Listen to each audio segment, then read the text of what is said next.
Here we go with another RV production. Our Venus is down that way. This is BV. Apimaye bottom update. I recently did a short where I was wondering what the hell is going on because I thought I removed all my pollen catchers from my hives, but this one I didn't. You can clearly see there's pollen right down there, and here's some too. That's just from the ground, big chunks or whatever. Hopefully the bees will eat this, or I guess maybe birds might come by and get it, whichever. As long as they don't eat my bees, I'm okay with that. I'm not going to bring my turkeys over here because they'd eat they'd eat the whole hive. They'd just destroy the hive. The ducks, between the ducks and the turkeys, they would eat this whole thing, even the plastic. I'm telling you, my birds are crazy. Anyways, so my thoughts on Apimaye, even though I used the pollen thing for almost 2 months, probably a month and a half, 2 months, somewhere around there. You might be able to see on my videos actually what date it was. It's raining on me, I gotta hurry.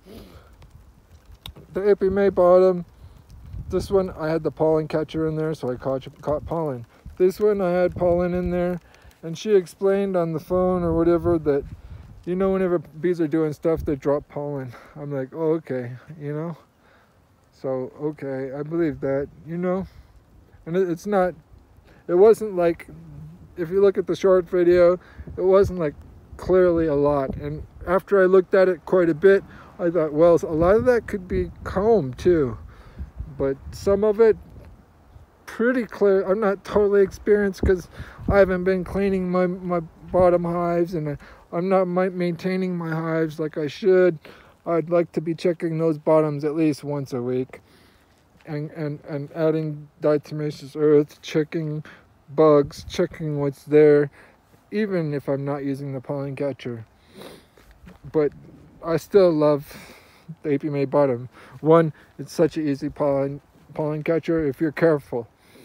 If you're careful, I think at the most, whenever I pulled the pollen catcher out of here, I might have killed a couple bees. Maybe.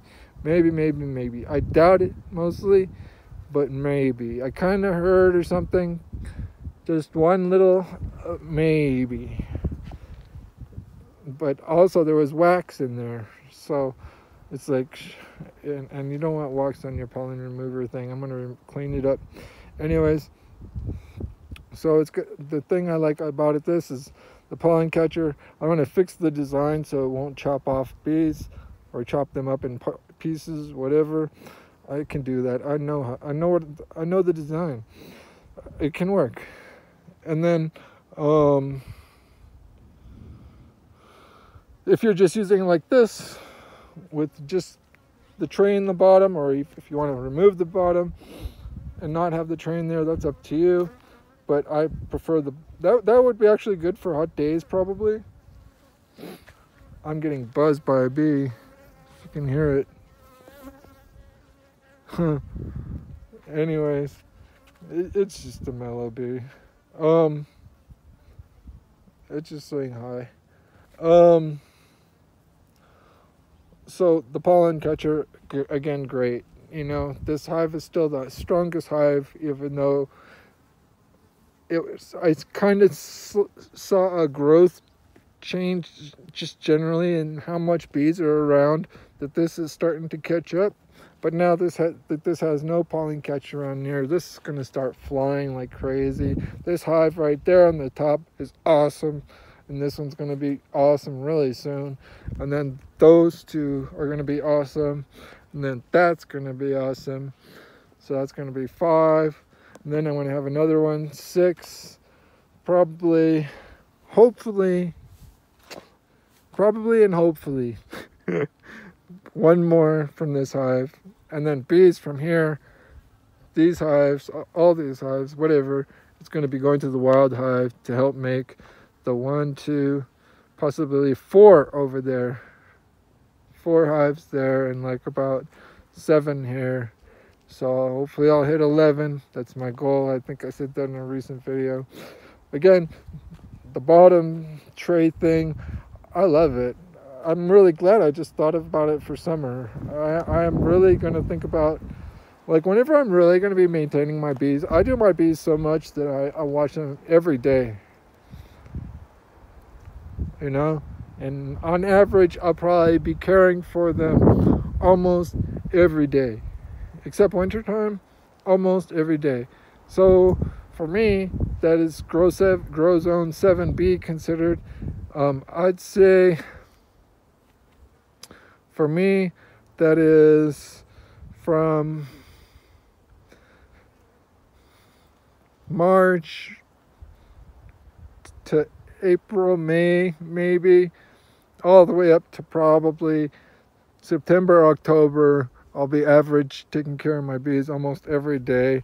If you people want to see bee videos every day, this could be it. If you support this by liking it or subscribing or just letting me know or leaving a comment or something, I appreciate viewing it or telling somebody about it or something, liking it or disliking it. But yeah, the bottom tray, I really like that. I just thought about that, like I was saying earlier. If you pull out the bottom tray, and you don't have, if you have to pull out the bottom tray, make sure you don't have the pollen tray in there too, because if you're catching pollen and then it's just falling through the tray on the floor, you're going to have a bunch of this, way more than this, maybe a lot more than this. And then, so you can keep the tray off and let it ventilate better. And if you want your wintertime, hell, you could not only treat you'll see, I'm going to do it. I'm going to insulate my hives from the bottom and the top and the sides. What? You never seen that before? What? I'm going to do it. I'm going to do it. Oh, somebody else is going to do a video before I do? Well, whatever. I already thought about it, so, you know. Yeah, really. There's going to be a flap going underneath the Apimaye bottom, going up to the front. And then you'll see. See, this is much more active than this. But this really is catching up. It really is. It's making a lot of progress. So this hive is going to fly. It already is flying. I'm feeding the dang almost a gallon of water this thing every day almost.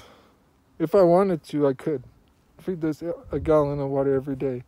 Plus I'm feeding this like 3-4 times a day, 3 cups of water. Syrup, I'm at 50% now. 50-50 syrup. Really awesome. Yeah, so again the tray, if you want to leave it in, it's great. You put the diatomaceous earth on the bottom, bugs go in there, they die. Diatomaceous earth kills bugs, especially if you have the fluffier diatomaceous earth. You know, that has sugar water and honey and stuff on it. It needs to be freshened up, but I just wanted to put that in right away. This one has no bottom. It's going to have no bottom for tonight until either it gets really cold in the next few days. If it gets really cold, which I'm considering really cold down in the 50s, I doubt it. It's not going to get cold. Or if it rains, because if it rains, it's going to clean off my bottom board. And then after I clean off my bottom board, I'm going to start putting it back in there. And I'm going to leave it in there because summer is pretty much over here. Our temperatures are mellowing out now. And we're starting to prepare for winter and cool off and whatnot. So the tray is always going to stay in there for me. Yeah, I want to check in more often. And I am so psyched that I'm so psyched that I thought, I had the feeling, you know, because I'm not watching, I've said at least once before, maybe in this video, that this hive is really catching up to this hive. And that means this hive is having some kind of issues. If this hive is catching up to that hive, and that hive is pretty dang awesome, this hive is having issues. This hive is having issues too, but this hive this hive shouldn't be catching up to that hive. This hive is just so much stronger. That top box is so much stronger than this top box here. Yeah, the brood is usually in the bottom. Whatever. I don't have it in the bottom right now. Sue me. Whatever. Whatever you want to do. But, yeah. So, I'm really psyched. I'm really psyched about what I've learned. I'm psyched that I really like pollen. It's very tasty. Oh my gosh, it's so tasty. This wasn't on the ground, I might consider eating it. I ate some that was like with some of the pollen that wasn't in good condition, but I went to the really nice clean pollen. Anyways, Apimaye, quick support, very high quality, the best, I think, the best. It needs design improvements, but the best. If you like or dislike this video, at least the Apimaye bottoms and feeders and tops, the best. Money matters. Yeah, okay, money matters. But do you want the best base? Do you want the best base? At least get an Apimaye feeder and bottom and top, I believe. I don't have all Apimaye feeders top and bottom. Well, I will have Apimaye feeders top and bottom. Trust me, always. And I will almost always be feeding something. It just makes sense to me. Anyways, something is buzzing me. Seems like a wasp. I think it is. Damn wasp. This is RV. And BV. And Venus is right down there. You can like or dislike this video to help this out. You can make comments. You can share the video. You can email me if you got any suggestions. You can comment. You can do all kinds of stuff. You can look down below in the description for GoFundMe. This is going to make something you could help fund this and make this happen faster and better and sooner. Well, that's faster and better and sooner. That's definitely. And this is where we're going. I'm really psyched. I'm really, really psyched. I think I'm going to hit my 10 hives for the year. From one wild hive that was really hurt and one package hive. We're going.